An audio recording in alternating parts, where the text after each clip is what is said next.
ఎండనక వాననక రోడ్డుపై పాదరక్షలు కుట్టుకుంటూ జీవనోపాధి పొందుతున్న సత్యనారాయణకు దాతల సహకారంతో గొడుగును అందించడం జరిగిందని రాయవరపు సేవా సంఘం చైర్మన్ డాక్టర్ రాయవరపు సత్యభామ తెలిపారు. అందులో భాగంగా పాదరక్షల మరమ్మతులు చేసే సత్యనారాయణకు ఎండ వానల నుండి రక్షణ కల్పించేందుకు గొడుగు కావాలని కోరారని, దాంతో తన మనవడు రాయవరపు సత్య అక్షర్ పుట్టినరోజు పురస్కరించుకుని డాక్టర్ రాయవరపు సత్యభామ సత్యనారాయణకు 5,000 రూపాయల గొడుగును అందజేశారు. ఈ సందర్భంగా డాక్టర్ సత్యభామ మాట్లాడుతూ, ఇంట జరిగే ఫంక్షన్లకు అనవసర ఆర్భాటాలకు పోకుండా ఆ సొమ్మును సామాజిక సేవా కార్యక్రమాలకు వినియోగించి జన్మసార్థకం చేసుకోవాలని కోరారు.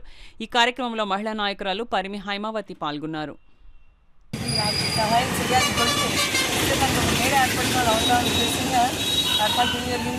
అది కూడా మా మనవడు పుట్టినరోజు గడిపి సందర్భంగా సత్య